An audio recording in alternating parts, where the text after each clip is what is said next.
Okay, are we ready? We're ready! Happy Christmas, Merry Holidays, everybody! It's Kaitlin and it's Lisa and Caitlin's Holiday Movie Club. Yay! It's Woo! episode 7 of 8. Oh my gosh, Lisa. It's our second to last episode. It's the penultimate episode, Lisa. Oh my god, you got to work in the word penultimate.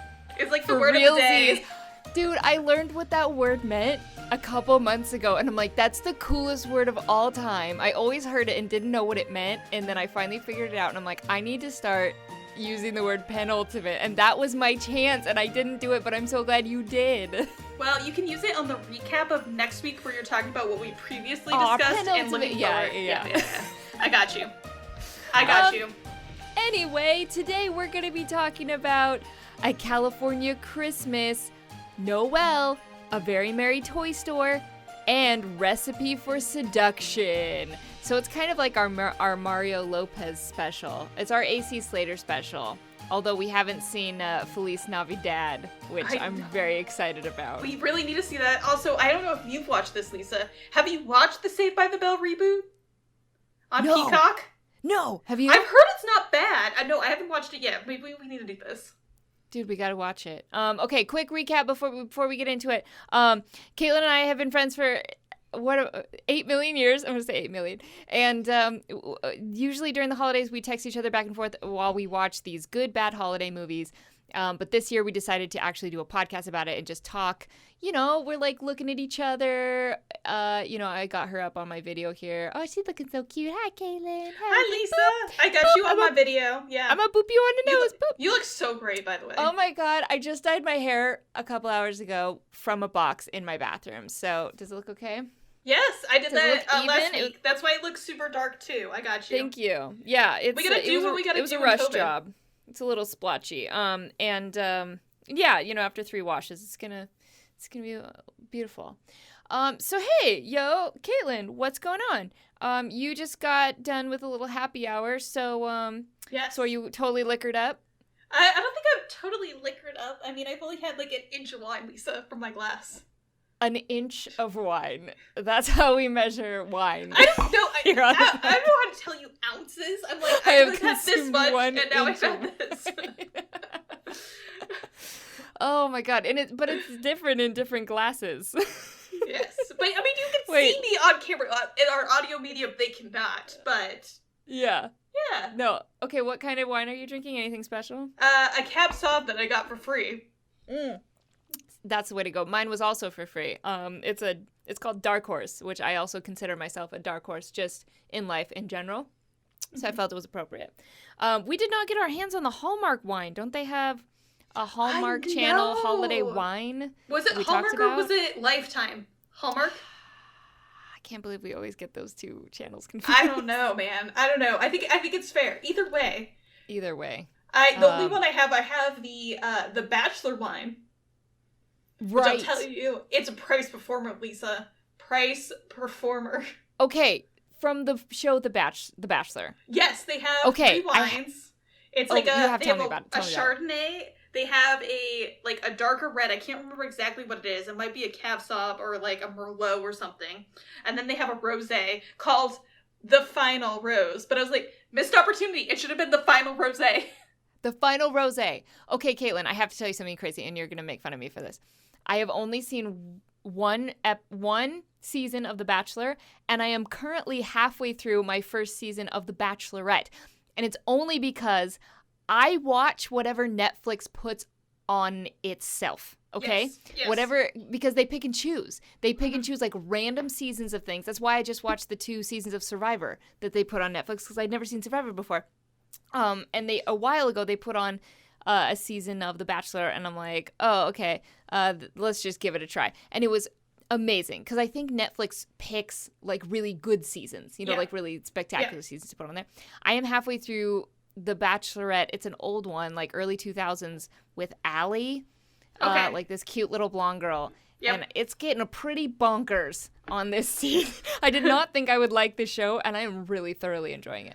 But then I just got HBO Max because I felt bad that all I had was Netflix. I'm like, I need to expand my streaming horizons, especially because Lisa, all the movies are going to go on HBO Max, right? Yes, and today I HBO Max. Oh my god, Twinsies! Oh my god! That's exciting. Dude, yeah. The first movie I watched on it was Crazy Rich Asians this morning. Oh, yeah. That's such a good movie. It's so fun. I watched it on an airplane. It's such a good airplane movie because you just feel good. Oh, and it's it so ends beautiful. on an airplane. Yeah. So it's like you're there experiencing it. Yeah. It's a very pretty movie. It's a very beautiful movie. The set pieces alone was what amazed me. Mm-hmm. Like how much that movie would have cost to like put on all the wedding and oh my gosh, that was insane. But that is not a holiday movie, so we unfortunately cannot talk about it. It goes against the club rules that we but have instead, posted we will on our talk door. about the KFC Lifetime mini movie. Let's start with that. Are Kaitlin, we going to start with that? Tell us Lisa, about what Lifetime has done to us. I don't even have any notes on that movie. You can't have notes. You just kind of watch the whole thing with your mouth slightly open and your brow slightly furrowed. Like, what?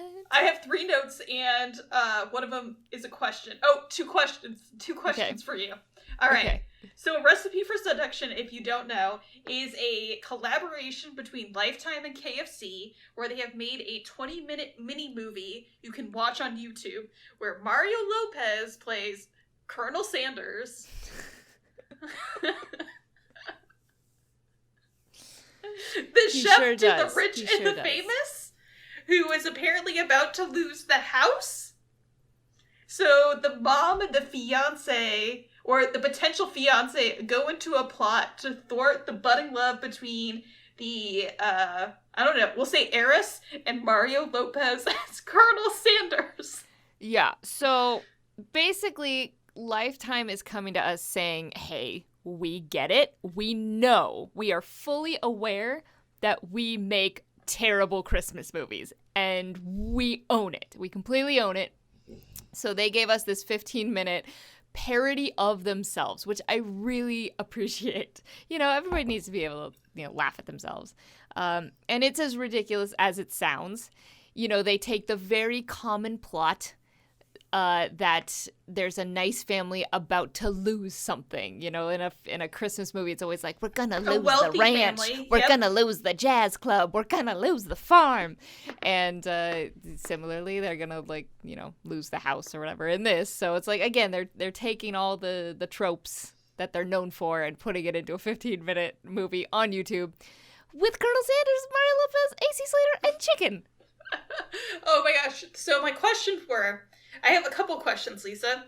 Who's the target audience for this movie? Is like KFC went to Lifetime and they were like, hey, you know what we want to take advantage of? Is it us, the people who laugh at these movies? Or are they like, you know what? Middle-aged, moms love Mario Lopez. We need to reaffirm the KFC brand with them.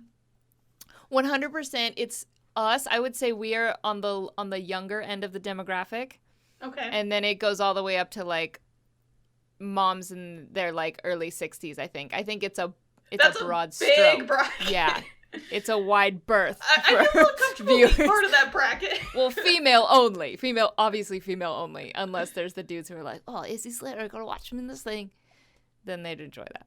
Also, so my second question is, how much money do you think Mario Lopez got to be in this movie? Because he's the only somewhat named actor in it. Everyone else is just kind of randoms. You know, it's hard to say. So I was watching A Very Merry Toy Store.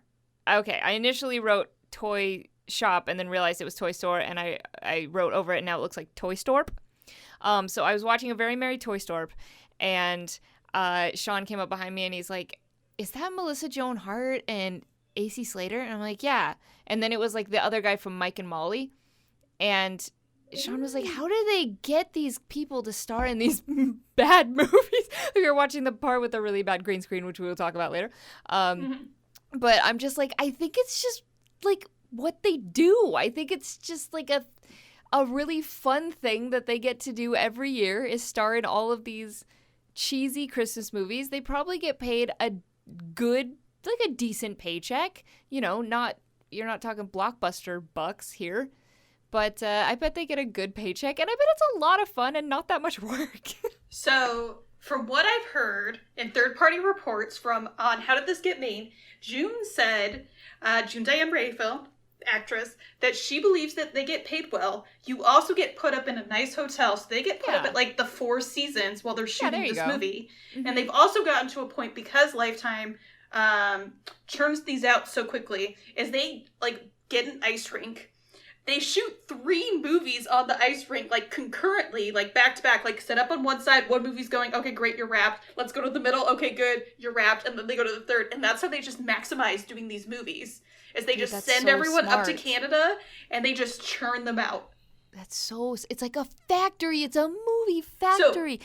So really the writers have to collab, right? Like, the writers have to be like, okay, so you're writing an ice skating scene. Okay, I'll write an ice skating scene. I also think at some point, I was like, are we going to get a Lifetime holiday cinematic universe? I hope so. But I also think at some point that I'd love to dive in with you, Lisa, is the relationship between Melissa Joan Hart and Mario Lopez. Because they have to enjoy working with each other. They do. Have to be making good money because they keep doing this every year. Yeah, so I follow MJH on Instagram. Okay. And she does often post about Mario Lopez and their friendship and how they've been friends for ever and ever and ever.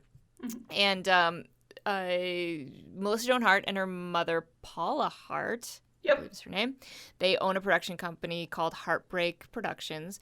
And that production company produces a lot of these movies, including Melissa and Joey, the awesome ABC Family sitcom, which is gone too soon. I enjoyed it. God, where's Joey Lawrence in these movies? I don't know. I know. Right? We need. Is he retired? Like, where is he? You know what? I'll take any Lawrence brother in one of these movies. Where are they? Let's get a horse since 3 or 4. What are we on? I don't even know. Where they have all the brothers. Yeah, I want like Stuck in a Cabin, all 3 brothers with all 3 Hansons.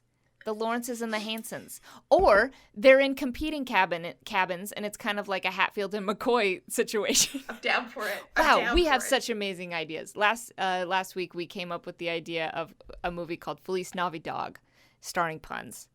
That's true. So we're probably going to spend the next year fleshing that out, sell that to Lifetime, make $500,000, and then we'll be able to fund another podcast.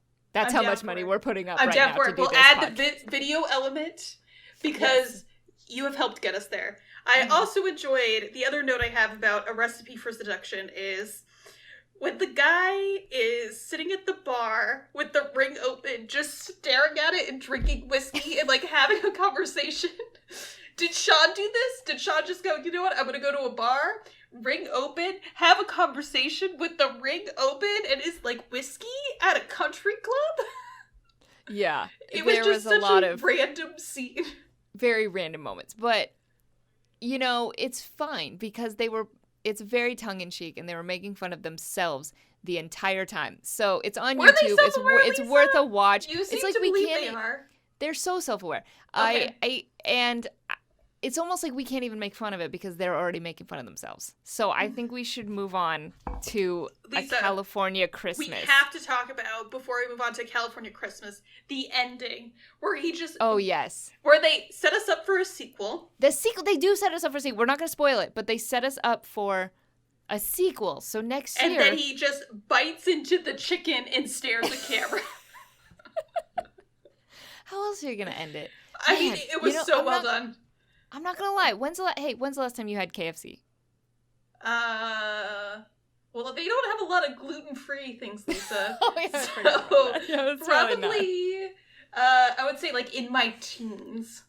You could walk by a KFC and just smell it, and it would probably kill you. So you should probably stay away from all Kentucky Fried Chickens. Yes, so I have one. It's been 2 minutes. Yeah, I have one 2 minutes from my house. I have not had KFC in probably 10 years, probably less than that. Come on. And then you watch this movie and you're like, I need KFC. I need KFC for reals. I want to get it this week. I want to try it. I haven't had it in so long. See, this is the power of this movie. We are the target demographic. You're proving exactly. We are the target. We are.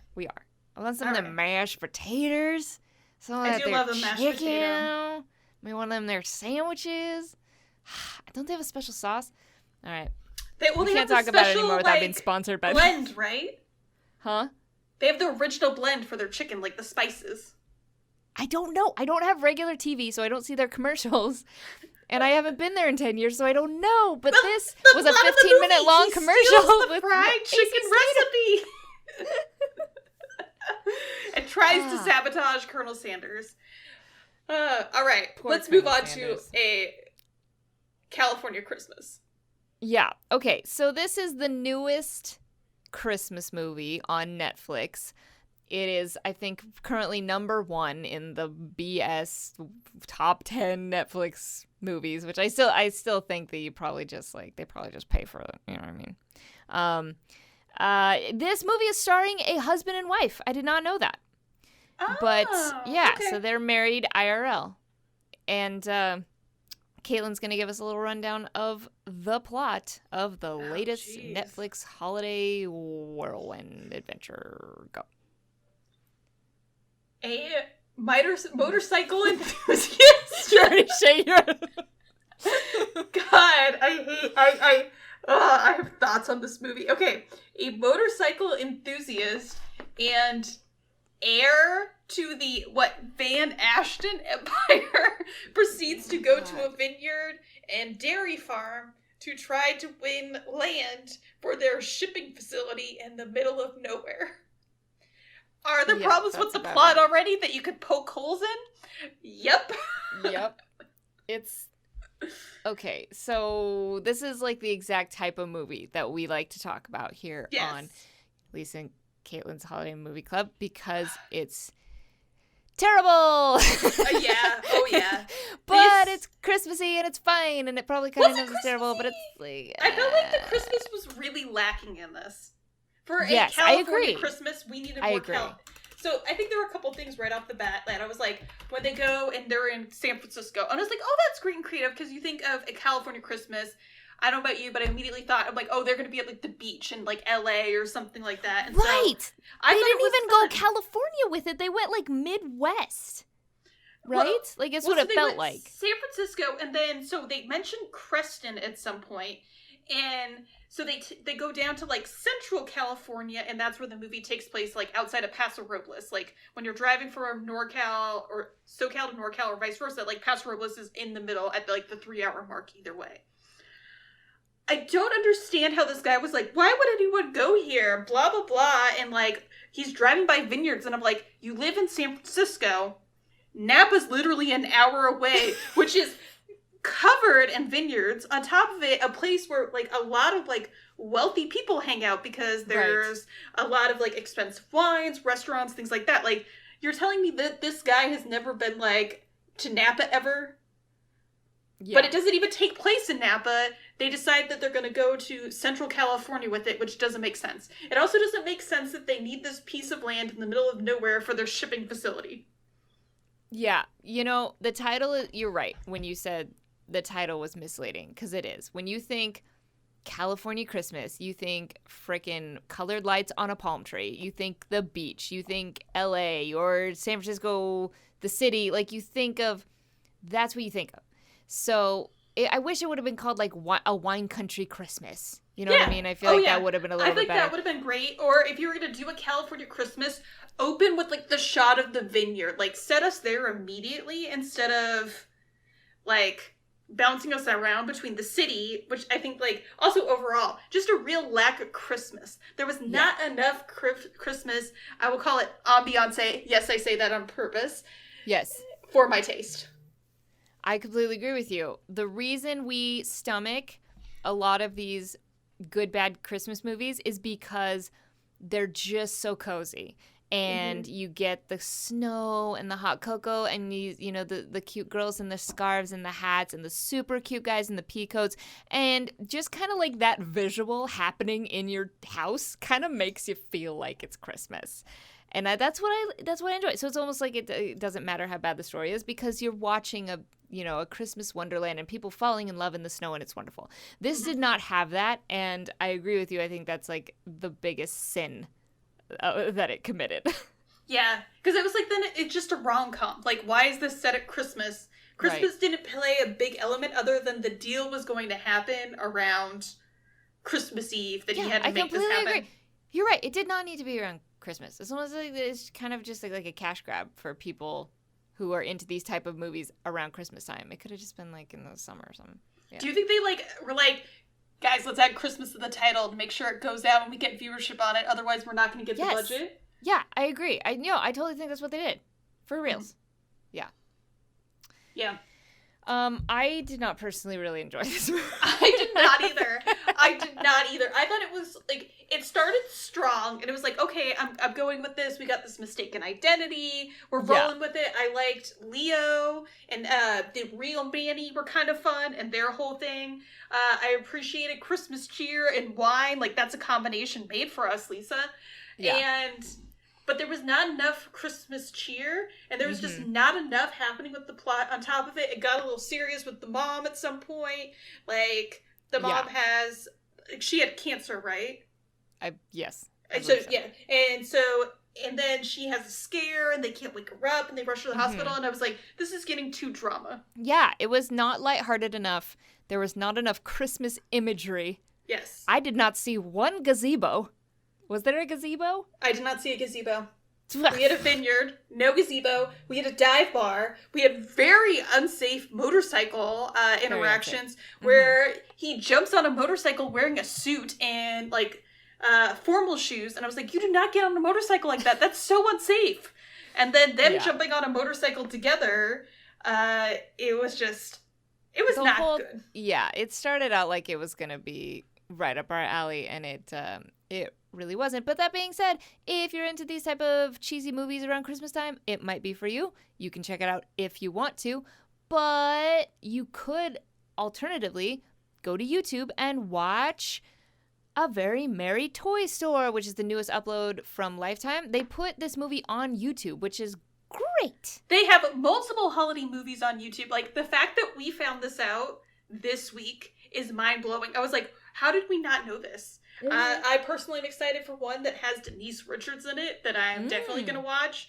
I think there's a couple others that there has to be with Melissa Joan Hart and Mario Lopez. I made Lisa watch this one in particular because I realized it had Melissa Joan Hart, Mario Lopez, and the aunt from Sabrina the Teenage Witch. Aunt Zelda's in it. And I was like, we have to watch it.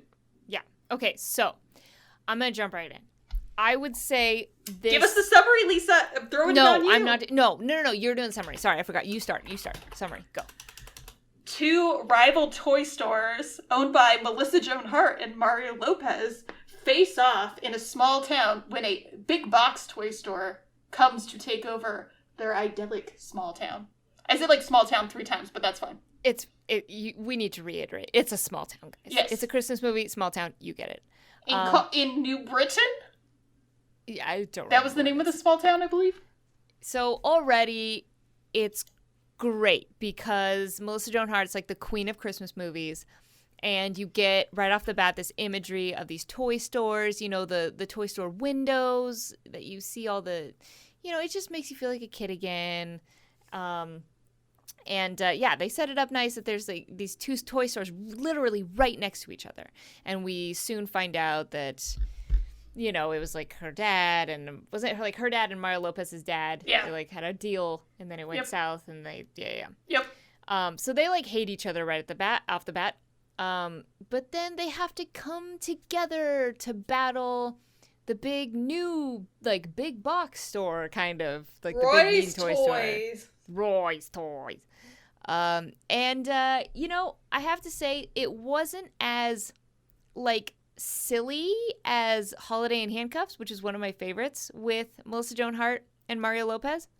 It wasn't quite as silly, so I kind of missed the silliness, but it was good. It was cute. It's a good I don't know, what did you think of it?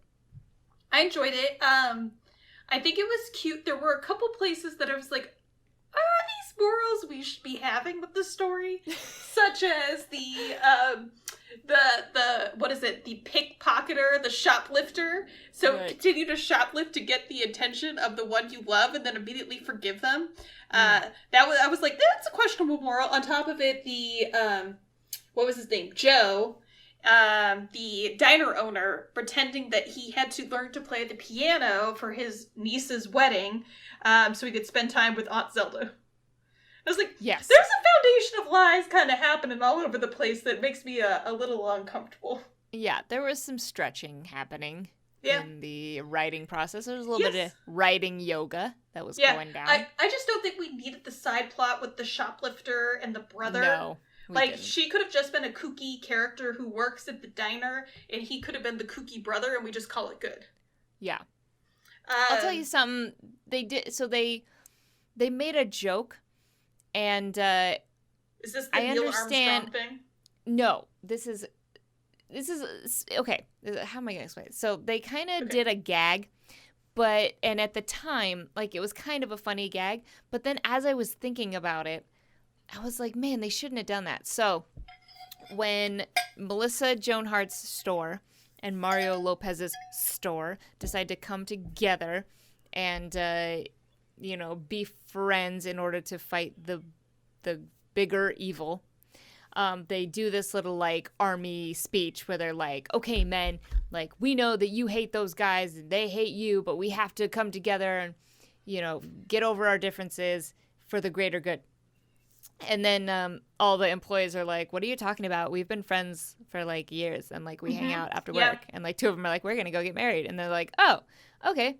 I guess that worked a lot easier than we thought. And then they just went on with the plot. But I'm like, that's a huge missed opportunity, because I think they could have milked a lot of comedy out of having the two different employees, like, working together. You know what I mean? The employees from each store, like, I'd rather mashing focus them on together that than the shoplifter, or, like, have instead of the shoplifter having her work at the diner, have her be a kooky employee from the rival store, and then the brother, and then we also have this romance, like, okay, maybe it's okay for us to be together now because we're on the same team, but before it was taboo. Yeah, and I think that would have been a good Christmas message too, about all these people who don't like each other all of a sudden having to work together. And then, they slowly become friends, then they slowly have each other's back, and now all of a sudden, like, they're pals, and it's Christmas, and we've overcome our differences because we, peace on earth and goodwill toward men, and blah, blah, blah, and all that stuff. So, I don't know. I thought that the gag was funny, I guess, when they were like, oh, we're already friends. But I thought they could have, if they would have gone that direction with the script, that would have been way funnier. I don't know. I think so. I think so, too. I think then it kind of consolidates a little bit more, and we can still have the subplot with Aunt Zelda and the diner owner. Like, I think that was fine, and then just make it more about the employees. I thought the shoplifting thing was just not that interesting, nor, like, a good message to be sending to people. Yeah. Can we talk about the green screen for the like, sled race? Oh my god. Oh, it was so atrocious. Oh my god. There was a lot of, wasn't there also a green screen too when it's Mario Lopez and Melissa Joan Hart, like, they're supposed to be in town square, and there's like a Christmas tree behind them. I'm pretty sure that was also green screen. Yeah, less obvious. Liberal use of green screen. There was a lot of green screen going on. But they kind of know the audience is gonna forgive it, so it's fine if that's what they need to do to stay under budget. Whatever. So it was fine. It was good. It was cute. I would say if you can watch Holiday in Handcuffs over that one, I would pick Holiday in Handcuffs every time, because I really like that movie. Because it's that level of ridiculous. I was happy to see Aunt Zelda again, so that was nice. That was She's also going to be back in The Chilling Adventures of Sabrina Part 4 that's going to be airing at the end of the year, so it was nice to see her. And kind of have that ode, and, like, the fact that she and Melissa Joan Hart are still working together. That was nice, especially because I grew up, like, watching Sabrina. So I thought that was nice. The Neil Armstrong joke would pass. The Anthony Maritino from Sex and the City is the mayor and the realtor, so I was very happy to see him. And also we got Tara Strong. Yep, and Tara Strong was the cute, tiny little blonde. And if you don't know the name Tara Strong, then who even are you? She's the voice of literally everything. Everything. Timmy Turner and Bubbles from Powerpuff Girls and Twilight Sparkle from the Pony Show, and she voices everything, and she's incredibly talented. I did enjoy Roy's minion, because I feel like that's a character I would play in a movie, because she has no lines. She just wears a giant fur hat and then chases around Melissa Joan Hart. I could see you doing that. I could successfully do that. And then give like looks at Melissa Joan Hart that are just like, yeah, we're big box toys. We're better than you. We're better than you. So, well, I have a question for you, Kaitlin. Yes, Lisa.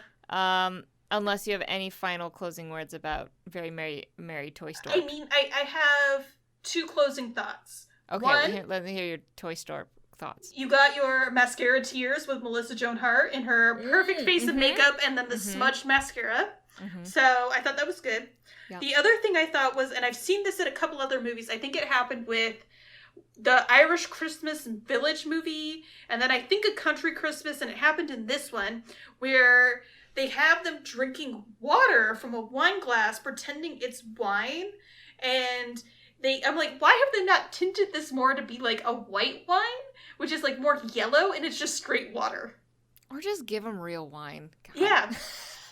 I'm to the point where it's like, if I'm shooting a scene where I'm supposed to be drinking booze, I'm like, just give me real booze. You're going to get a better performance. A couple drops of food color. Or even give them like yellow Gatorade or something that's a little bit more like colored than water, where they're like, especially because Melissa Joan Hart is supposed to be like drinking.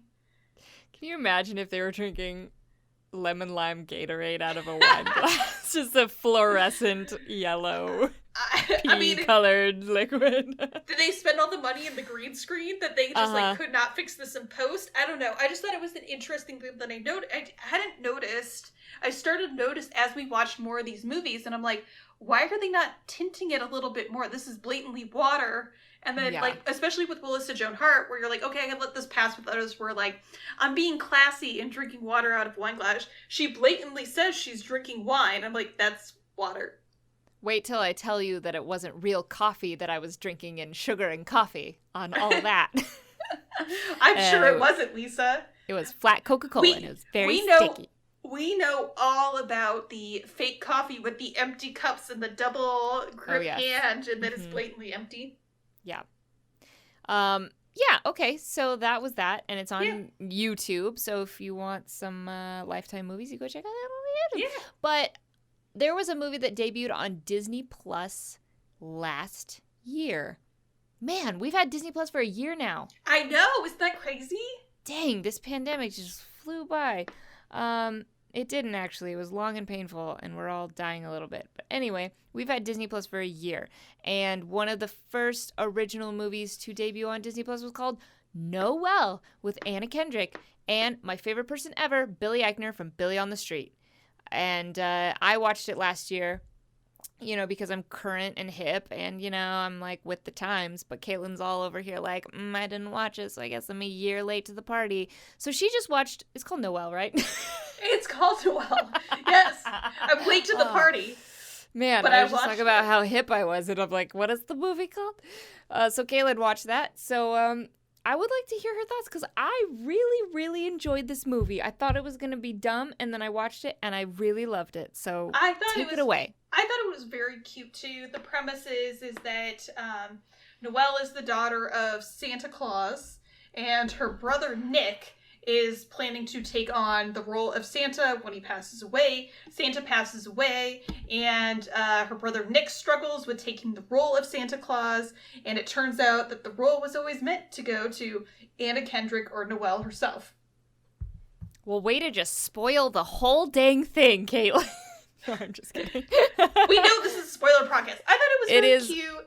It's not what the movie's about. The movie is like, it's got some really cute moments and funny parts, and it's definitely worth a watch, I think. It's well done. I thought it was funny that they go to Arizona and that they're from the North Pole. I liked Snowcone the reindeer was very cute.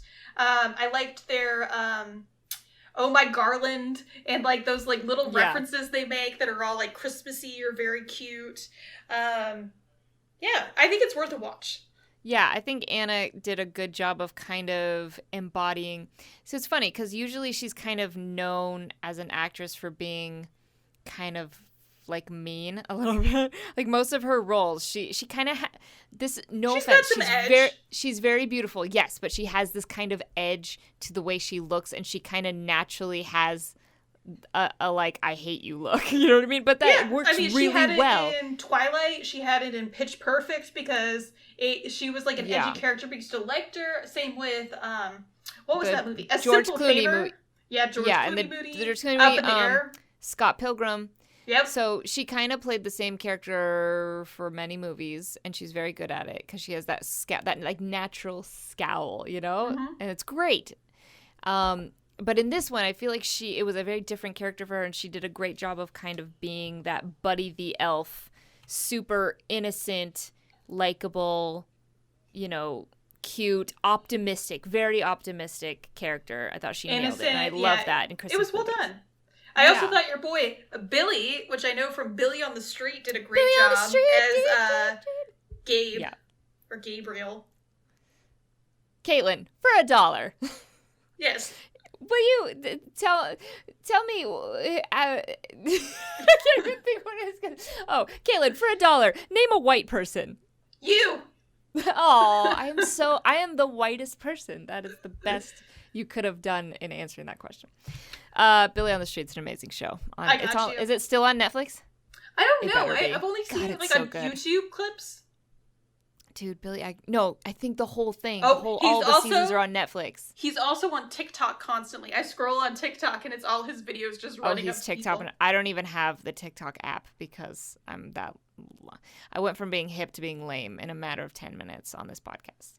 But it happens to the best of us, Lisa. And he We're was on the target Parks and Rec. market of a KFC Lifetime movie.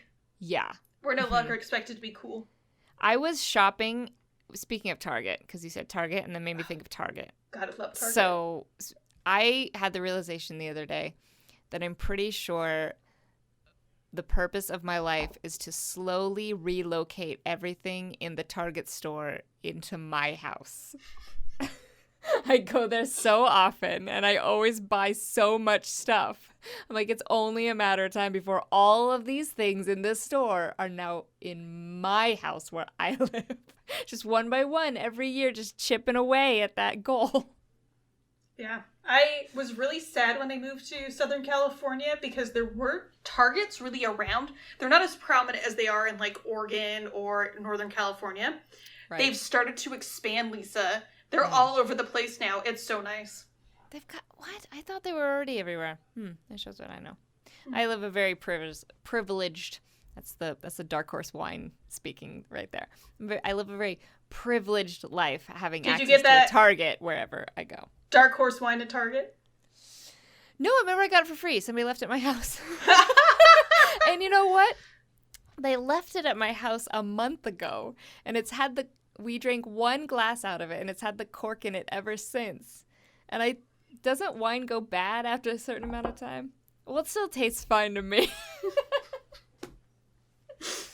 You're going to be by yourself on the last episode of this and be like, Lisa died from some bad wine, so unfortunately I have to take the reins and host the last episode of this movie. Oh my gosh, solo. I can't believe the last episode is coming up. Like, it does not feel like the holidays are coming, Lisa. I know, which is funny because we've been we're like a dry sponge, and we threw ourselves into the river of Christmas, and we've just been expanding and soaking in all of the Christmassy joy that TV has to offer, and yet we're still like, it's not enough. We don't feel Christmassy enough. Yeah, I mean, I think it'll feel more like it's a different year because you're not going to like the holiday parties. You're not going out to like holiday things. Dude, like you normally Christmas would. Parties are the best thing in the whole world. I feel like, Lisa, this is what we got to do. Christmas in July party. It's got to happen. The sweaters and everything. We'll just sweat our butts off. It's going to be 110 degrees here in Vegas. You're going to wear like the cute sweaters. Santa tank top and be like, I'm good. Dude, I went to every year my friends here in town throw a Christmas party, and it's always banging. It's always awesome. Last year, I set my hair on fire. I didn't even mean to. The whole party smelled like fire. Smelled like burnt hair for the rest of the party, and then people started leaving, probably because of the burnt hair thing. But whatever, I had a great time. Hey, at least you didn't damage your hair. You didn't hurt yourself. That's right. You didn't burn down a home, so that's good. Or a location of the party. Exactly. I backed into a candle while I was listening to someone's story, and then all of a sudden I started smoking. And I was like, does anyone smell that? And they're like, oh my God, you're on fire. They started patting it out, and then I recovered. I'm glad you recovered. Yes. You know from firsthand experience, if there's a fire, you could throw a drink on it, depending on the drink. Yes, and I know now firsthand experience that the smell of burnt hair at a party, it lingers for a while. Okay, well, that's a happy note to end on. We're not ending. We're not even done. We're only 40 minutes in. We have like 10. Let's do like 10 more minutes. Let's just chat and hang out. A cautionary tale for you all. Cautionary tale. Yeah. Don't set your hair on fire. Don't back into a candle. Be aware of the location of all candles when you walk into a party. And all fire in general. Fireplaces, fire in general. If you walk into a room and there's fire, take note of it and don't stand there. Especially when you're about to drink alcohol. And safety especially first, when there's kids. Like half safety a bottle first. Of hairspray in your hair at the time. Oh, God, yeah. Oh, no. My hair was very curly. So I had a lot of hairspray. The like aerosol, like. Oh, you could have gone up. Oh, jeez, Lisa. Oh, you have this amazing image in your head right now of my whole hair engulfed, don't you? That's what you're thinking about. I just see Sean coming over with a drink and like throwing it on you, and then everyone thinking you're having a marital spat. No, I'm saving our life. I'm saving our life. That's funny. Yeah. Wow. Have we watched anything else? I watched the first episode of Sugar Rush Christmas, which is just Cupcake Wars with a facelift and put on Netflix. Yeah. So did you ever watch Cupcake Wars? I have watched Cupcake Wars. Yeah. It's the exact same show on Netflix called Sugar Rush. Mm-hmm. Except instead of 3 rounds of cupcakes, it's 1 round of cupcakes, 1 round of whatever they want, and then the 3rd round is cakes. Mm-hmm. But it's the exact same. It's kind of like the same judges, and same format, same everything. Well, it's a little different format, but whatever. Tomato. Do you think it was like a rights thing, or do you think it's just a direct ripoff? No, I think it's probably a rights thing. You know how like the whole Great British Bake Off thing, like they went to a different network and they had to like change some stuff. I think it's probably something like that, maybe. But anyway, the first episode of the Christmas edition of Sugar Rush is Charlie Brown themed. And I very much enjoyed that because I grew up loving and watching the Charlie Brown Christmas special. What about you, Kaitlin? I do love the Charlie Brown Christmas special. It was free on Apple TV over the weekend. So I definitely watched that. It was a good nostalgia fix. Yeah, it really makes you feel good. Oh, the soundtrack too. Oh, so good. And they take a breath. Remember? Yeah. They're out there. They're out in the snow, and they're like, which is realistic. Yeah, it's very realistic. It's so dramatic. Oh, that's funny. That's such a great show. But yeah, so the first episode is all about Charlie Brown, and so they make, Charlie Brown Christmas themed cupcakes, themed brownies, and a themed cake. And the 2 cakes at the end are pretty spectacular, especially since they only did them in like an hour and a half or 2 hours or whatever. So if you like these baking competition shows, which we definitely do, it's really good. It's really cute. It's a cute show. That's good. Yeah. I haven't watched it. I'll probably check it out. Don't forget too, Great British Bake Off Holiday Edition. We watched the latest episode too. I was just going to segue into that, and you segued even better than I would have. That's exactly what we watched today. We watched the final episode that is available on Netflix for Great British Baking Show. I'm going to still call it Bake Off because I'm old school like that. Yeah. The Christmas episode Bake Off, where they brought 4 bakers from the past back for just a fun little 3-round competition.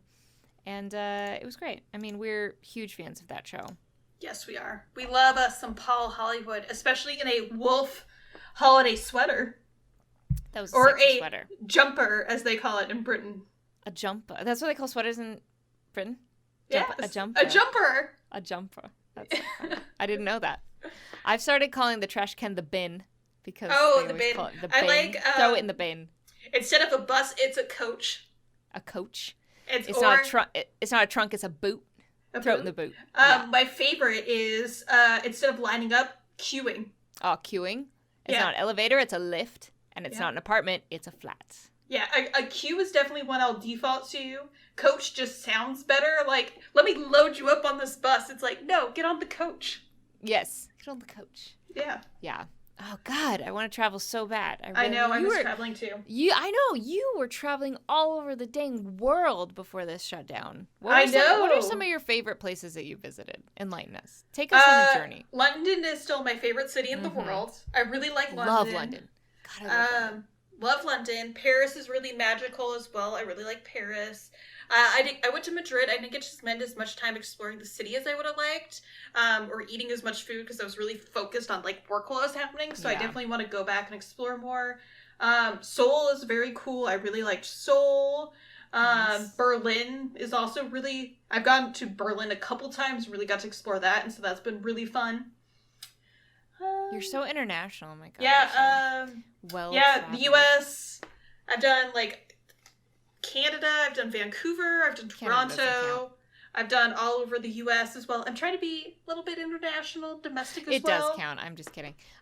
Okay, tell me something. So yes, Lisa. When I went to, sorry, I had to cough, Venice and Florence, half the people I met were super nice, and half the people I met were super mean, because I did not speak Italian.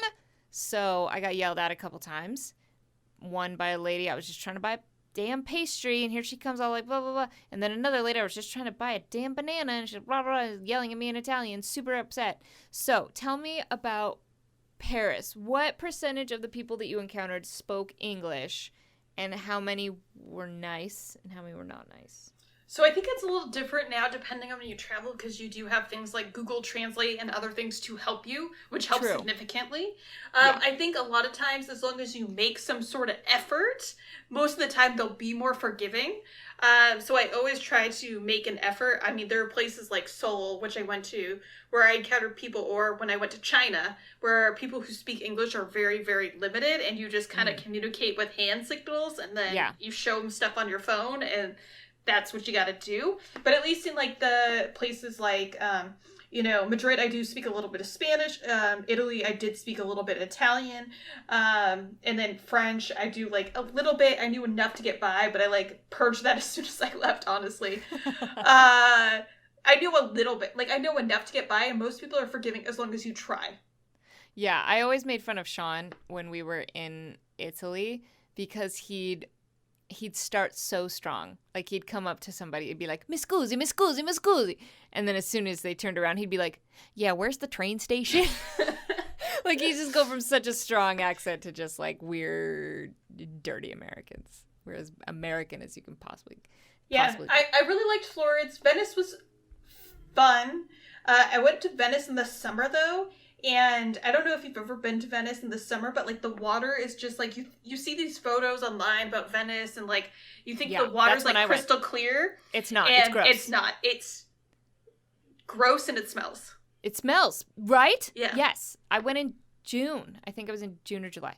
Beautiful city, a lot of cool history, a lot of cool things to look at. But it just, I think we get this like idyllic thing in our head, and it's like reality. It's like, no, this is a city that's built on water. On top of it, by the way, there's a massive transportation network that is right next door. Like, there's a freeway happening right next door with the Grand Canal. Like, you got cruise ships cruising like up and down that, which I did not expect. Yeah, I actually learned that a little bit about Cork, Ireland. Mm-hmm. When I went there, I was walking around with Gavin Dunn, Miracle of Sound from The Escapists. I mean, he used to be at The Escapists, but now he's just Miracle of Sound. He's amazing. He's awesome. One of my greatest friends. I love him.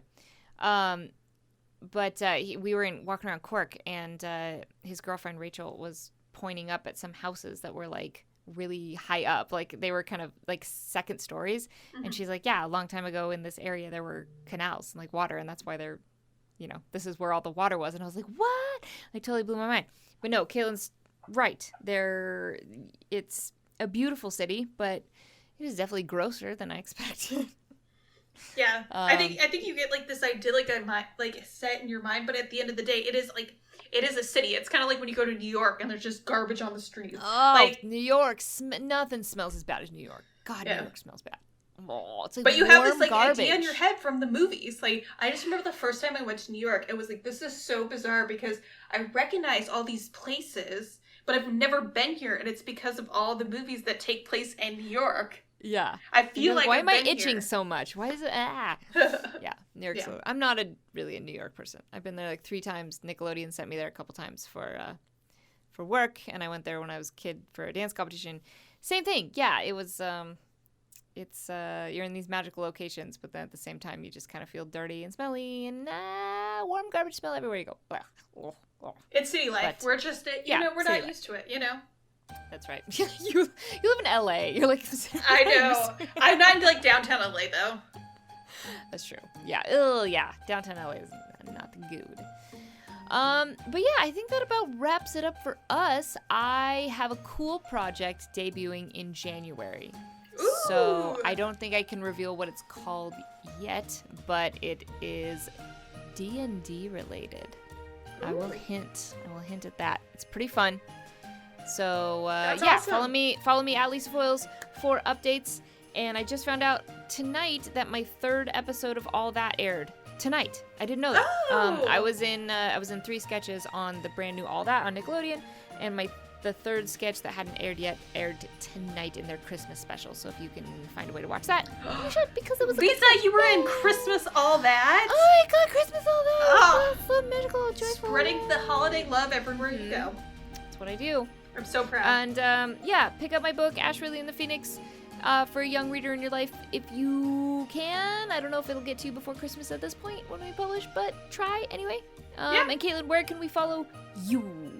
You can follow me on Twitter and Instagram at KStuTurley. I'm also on TikTok. I haven't uploaded anything in a while, but I've been on there and I hope to upload more and share more Christmas thoughts and other things, which I'm at KStuPuns. And speaking of puns, you can follow him on Instagram at PunsOfDamageFrenchie, and you can hear his snores through this entire episode. I love puns. I didn't hear a lot of big snores this time. I was disappointed. We gotta get him close. We gotta get him his own mic. You know? I know we should. Puns. I feel like he needs his own like camera too, just like right here so you can see him. As he is giving me the side eye right now because he's like, "Why did you wake me up?" It's he past needs his 8. own show for sure. Oh yeah. Just one podcast of him just snoring for an hour. Anyway, we appreciate you guys listening. Be sure to tune in next week for our very last episode. Wow, I'm so sad. I know. But thank you for spending time with us and happy holidays. Yes, happy holidays. We love you. Okay, bye. Bye.